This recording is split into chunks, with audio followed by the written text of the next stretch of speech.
Okay,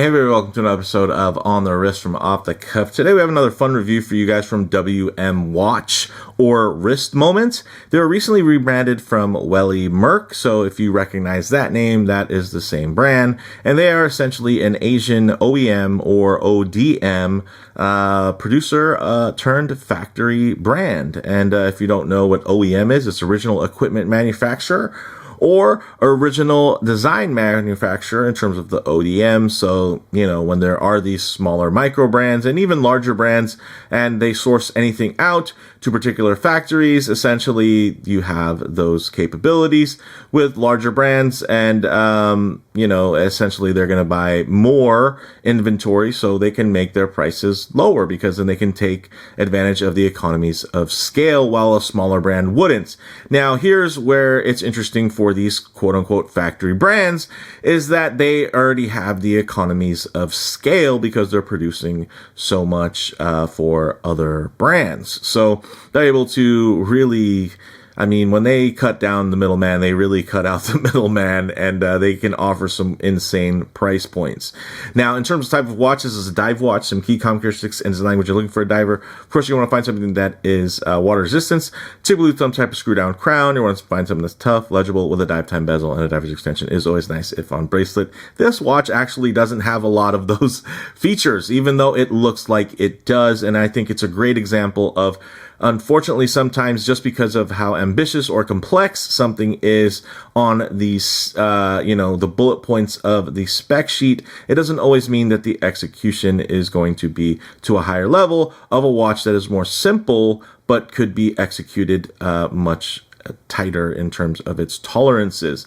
This is known as their vintage dial 44mm watch, WM175. And of course, English isn't the first language of this brand. So the reason why it has a weird name, vintage dial 44mm watch, is simply because it's, you know, a very sterile nomenclature, and it's probably optimized for search engine optimization.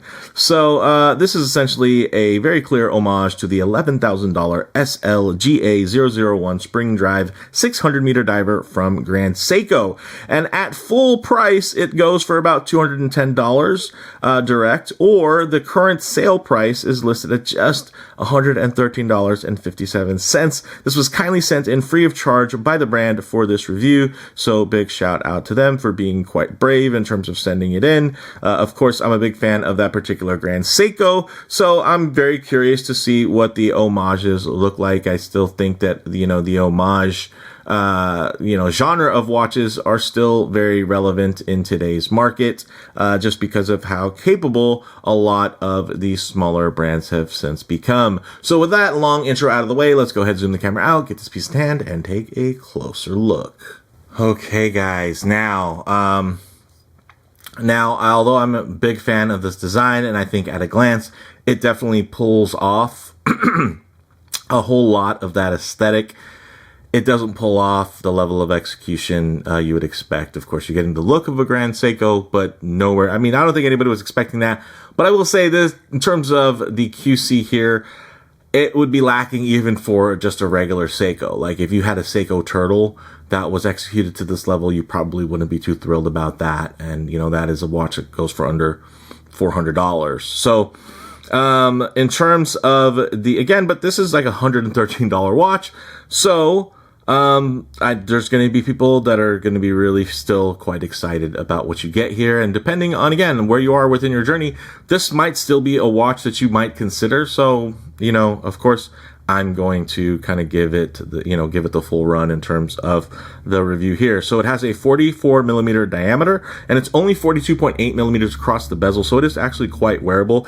It's only 12mm thick, which is surprisingly thin, especially, you know, for a watch like this. So I think that's nice.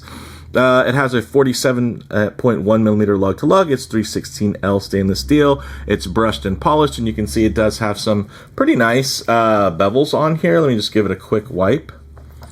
some, you know, nice bevels, not the sharpest transitions, but still quite impressive, guys. Like, this wasn't the norm a couple of years ago, and you can see that there is definitely a level of you know, a heightened and elevated level of finishing that they were able to achieve. But that's, you know, one thing to consider, because fit and finish are two different things. The fitment, right, in terms of tolerances, in terms of QC, and then the finishing, yeah, I think the finishing is actually quite nice. So kudos to WM for that. Now, when it comes to the specs, even, I mean, you got a flat sapphire crystal with inner AR coating. You have a 120 click unidirectional bezel, which actually isn't bad. It has a nice tactile, clicky feel to it. Doesn't feel like a Seiko, because Seikos are typically a little bit more dampened. This is actually quite loud, so some people might actually prefer this over, if you don't like Seiko bezel action, you might actually like this better.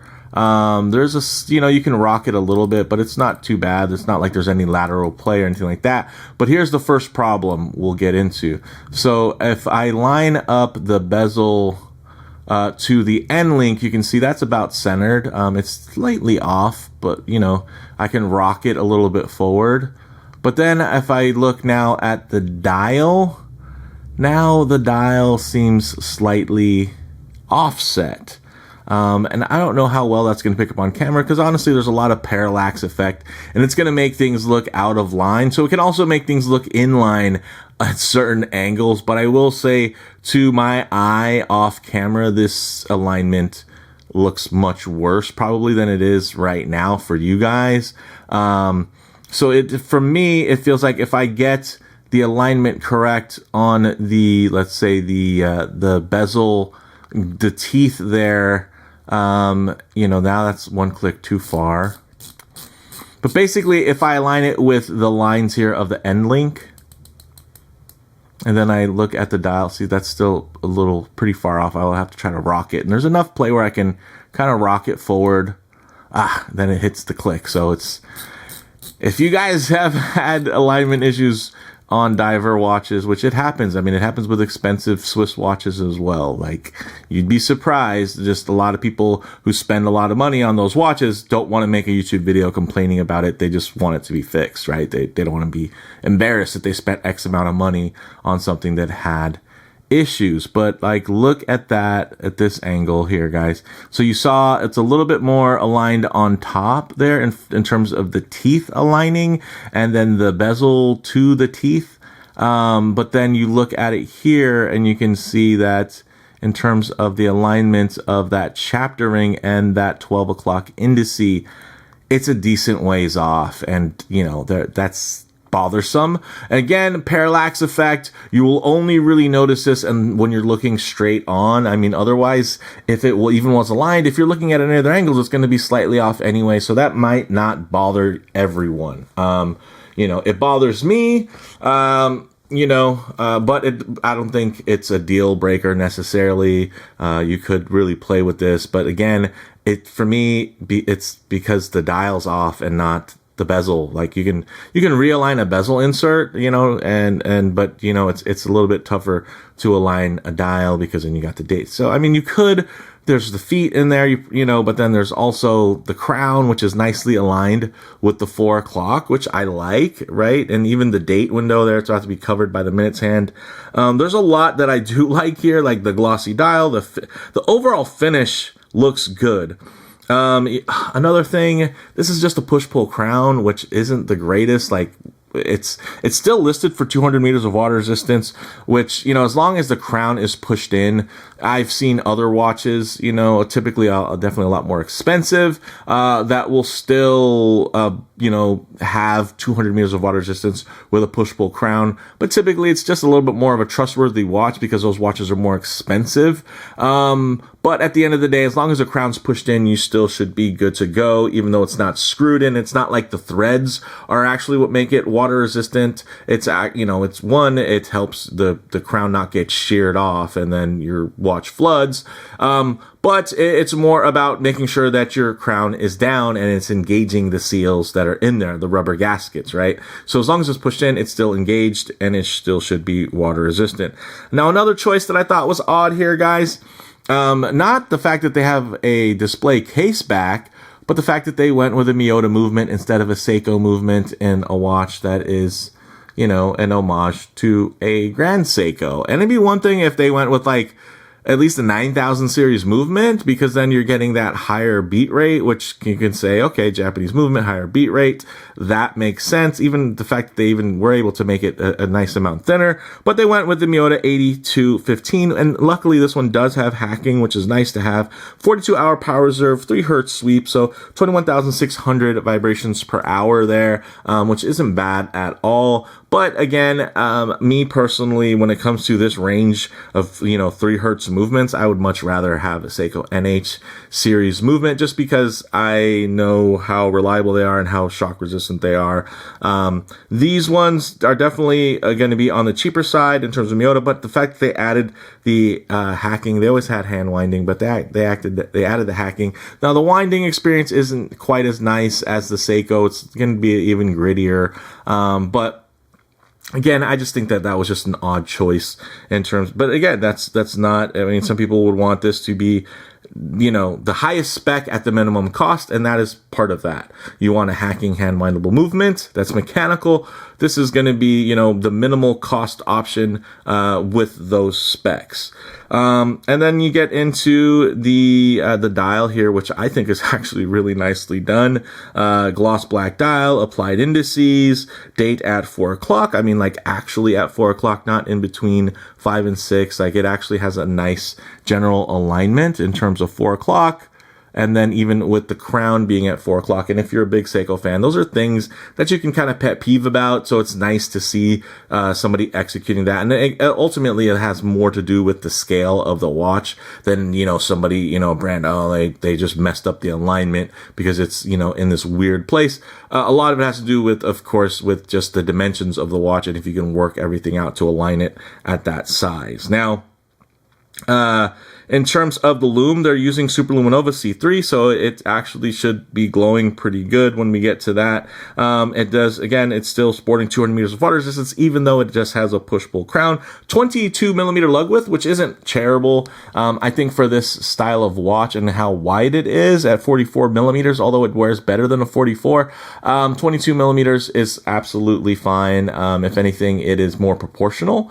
I would have liked to see a little bit more of a taper here, but again, at the price point, it's hard to argue with the fact that they at least, they do have a multi-link style here. There's multiple finishes, and the fitment in terms of the end link is relatively good. I'm not crazy about this male end link. I'm not opposed to male end links in general, but this type of execution, it just feels a little soft in terms of the contouring on that end link. And again, guys, WM watches, they welcome these types of feedbacks. So again, I'm not trying to rip them or by any means. It's just, points for improvement. And again, there's still a lot to like here, but there are definitely some shortcomings. But depending on your tolerances within these variances based off of the price point, like some of you might think, oh yeah, $100 watch. I'm not expecting very much at all from that. And some of you might be like, dude, $100 watch, I could save up a little bit more and then I could get something that I can be really excited about. So, again, depending on where you are within your collecting journey, you can have a completely different opinion on this. Solid links and end links, which are great. It does have split pin construction, which isn't the greatest. Again, it's kind of the cheapest thing to get there, but the split pins, the nice thing is they're one of the easier things to do versus if you were to have a pin and collar setup, then that can be more complex. I don't mind pin and collars. I, size my own, all of my own bracelets and everything like that to include pin and collar as well. But it is nice and easy easy when you do have split pins, and there's really nothing wrong with them. They do the job. Now, there is a slight taper on here that does taper down to about 19.8 millimeters, so about 22 to 20. And then you do have a push button butterfly deployant here. Not the greatest for a dive watch, but considering that this is like meant to just be like a really dressy style of dive watch, again, I guess it kind of makes sense from that perspective. So it's still, everything works though, well. And in terms of sizing things, you don't have like a half link, you don't have micro adjustments or anything like that. But since it is a larger watch, it actually is generally pretty easy to get it sized with that thicker width on the bracelet, helping the watch stay pretty locked down. So with all that said, let's go ahead, get it on the wrist and see how it wears. Okay guys, as you can see on my 7.5-inch wrist, I think this actually wears really, really well. That thinner profile, again, 12 millimeters for a dive watch, whether it be because of the robustness of the case build or the fact that it is, there is a mid case, a case back, and then a bezel to kind of also, add to the weight there with the, different moving mechanisms, even if it's extra threading on the case back, right? So I think it comes together pretty well. I think it looks great on the wrist. Again, the level of finishing there is quite nice. It's really just, I would say the tolerances in terms of the fitment aren't even that bad. It's not like this is like grossly loose or anything. It's more so the QC in terms of alignment that really just kind of throws it off, unfortunately, even at the price point. But the good news is, if you're looking at your watch, you're only going to, again, when it's like just slightly tilted, you're not going to really notice that, unless you're looking at it straight on, because even if it was aligned, if you're looking at it any other angle, things won't be aligned thanks to that kind of parallax effect. Now, of course, if I get my wrist a bit too close to the lens here, you're going to notice quite a bit of perspective distortion. It's going to make the watch seem much larger than it actually is. So all I like to do is keep my wrist nice and low, and then just tighten up the frame here. Sorry, you saw my hand on that. And then, I think the nice thing is you still get a detailed look, but just add a bit of truer aspect ratio as to how this may lay on your own wrist. And you guys can see there, it looks good. And of course they owe the fact that this looks good to the brand that they are homaging, which would be Grand Seiko. But it's very ambitious, again, for them to come after a watch and a brand and try to recreate that. And they're really known for really being perfectionists. And it's also a lesson, though, too, right, guys? It's not just what's on the spec sheet. It's the way things are executed, it's the way things come together. And ultimately, the fact is that none of this design language belongs to WM. This is really, this is the point of this existing, is to be a, more attainable version of something else that is desirable. This is not meant to be desirable based off of its own singular merits. And that is something you will get from a bigger brand that's been around, that has their own design language that's intrinsic to their brand, that people associate with their brand.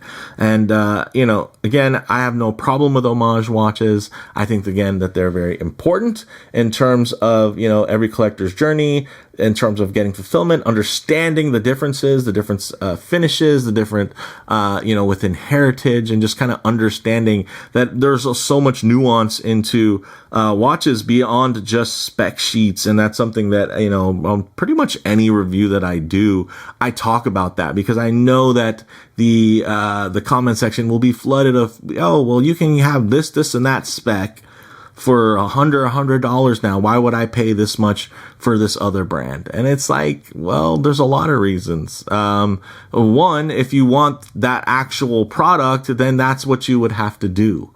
Here, if you wanted an actual Grand Seiko, then you would have to buy a Grand Seiko. If you want just the look you know, and this imitates that look. It does not imitate that level of craftsmanship, or doesn't imitate, you know, that level of passion, right, or heritage. But it does achieve, you know, a lot, and it's great on paper. But in the metal, it's one where, yeah, if it's somebody who's not big into watches, they can pick this up and say, this is the nicest watch they've ever seen, right? And it's all because these things don't exist in a vacuum. There's so many different things you can buy now today up and down the chain, whether they be, at the tier of a, AliExpress, factory brand where it's just, another one of many, many different watches with just a different logo stamped on the case. Or you can go to a micro brand where it's going to be, a level of an Homage, but with some types of changes. And then there'll be somewhere that's going to be completely original, or somewhere in between, and you are appreciative of the brand as a whole, right? And what they stand for. And it's not just about the individual watch and the function that it provides. So then there's just a huge wide range to this whole collecting game. And yeah, there's different stages and different levels for everyone, and no level is more important or less important than another, because at the end of the day, there's always going to be trade-offs. Like, you can have perfection, but it's going to cost exorbitantly more, and you're not getting your money's worth dollar for dollar, because so much of what you would be paying for is beyond just the objective quality of the watch. It'll be other things that are very subjective, like heritage, like design, like the way that it wears, right? Everyone has a different size wrist, and then you factor in that people have different tastes. Some people like bigger watches, some people like smaller, some people like modern and contemporary, some people like very vintage. So, there's no such thing as a perfect watch at the end of the day. So, there's going to be flaws in everything. It doesn't matter if it's the most expensive watch or it's going to be the cheapest watch. There's going to be different trade-offs that you're going to have to navigate while you are, while you're navigating those seas and you're collecting. But this was still definitely an interesting watch. But with that said, let's actually get it off the wrist, set up for some Lume shots. Low light transition and closing thoughts. Okay, let's go ahead and hit the lights here. All right, as you can see, Lume is pretty strong. I mean, the indices are definitely going to be a bit brighter than the handset, but thanks to the design here, from Grand Seiko, there's a good amount of area that's covered. These are larger indices. These are larger handsets. So there's going to be, even if it's a thinner application of Lume, the Lume that's there is going to be able to do the job. But one thing I always like to work in is going to be a bit of a low light transition, because you're always going to be out in the middle of a field enjoying direct sunlight. A lot of times you're going to find yourself coming in and out of buildings, walking underneath overhangs, or just hanging out underneath the shade of a tree. So it's nice to, with these colors, textures, and finishes, run alike in less than optimal lighting, guys. And some of you are like, hey, this is a nice legible watch. Yeah, it's a glossy black dial, a glossy bezel insert, which it looks like it's just a coated aluminum insert. But it does the job. It captures the look. I do wish that they had a shielded lume pip. That lume pip is exposed, which means it can tarnish and patina. But other than that, I think this does the job, right? I would probably not want to wear this on a bracelet. Just because the bracelet is a bit lackluster, and really it's the case that's nice on it, right? And well, generally, I mean, the case, the bezel, it's just the alignment that's the issue. But I would say the bracelet is a little less impressive than the case, but I mean, that's even the case for a lot of Seikos and Grand Seikos. So, misalignments, great cases, bracelets leaving more to be desired. I mean, these all sound very Seiko-ish. So, maybe they're just, maybe WM just did the ultimate homage in that way, right? So with that said, let's actually get the lights back on here and get into some closing thoughts. So, guys, on the wrist, it wears quite full-sized, while being surprisingly not feeling oversized, right? Like, I think it rides that differentiation really well in terms of fit and finish. They're nice considering the price point, but it does unfortunately suffer from alignment issues. And yeah, it's just some of the broader details that could have been better. But again, at the price points, this is just super ambitious. And it's another example, again, of, just because something is more complex at a surface level or is more feature rich on paper, it doesn't necessarily mean that it's better than some of the other options that are out there. In terms of model variations, it's actually also available in a blue dial. Definitely check the site links for current options and availability, and also pricing, right? Because sales they can come and go. In terms of comparable models, guys, the $100 mechanical diver market is more flooded than ever with interesting models, but there are always compromises. So it can be quality, it can be equally about picking your poison, I should say, as it is about picking your passion. So there's going to be some level of compromise. In this case, it's the alignment, the lack of originality, but that's kind of the name of the game for cheaper watches and for Homage watches, right? In terms of lack of originality. And then, with the lower price points, it's either you're going to get great materials or you're going to get better QC. And if you have good materials, you're going to not get the greatest QC. It's the only way to keep it, within that price point. So for me, guys, bottom line, with better alignment, a diver's clasp, and a Seiko NH35 movement, this would have been a much more compelling package. But as is, unfortunately, it doesn't quite do enough to stand out among other competitors that offer less compromise for similar money. They might not offer you this look, right? Like, there's a lot to enjoy in terms of this look. It's very handsome. And the execution on some of these details are very, very impressive. But yeah, when it comes to this space, like, hey, recommend me something for around $100 for a dive watch, I wouldn't recommend the one with a push-pull crown and pretty bold alignment issues and butterfly clasp, right? So yeah, just for me, it's not the most exciting thing. But let me know what you guys all think down in the comments below. I know sometimes when I'm like crazy about a watch, these videos can run long, and then I think on the other side, when I'm like less thrilled, sometimes these videos could drag on a little long. But let me know what you guys think down in the comments below. If you like the video, please do like, and if you haven't already, please subscribe for more content just like this. Thanks, guys.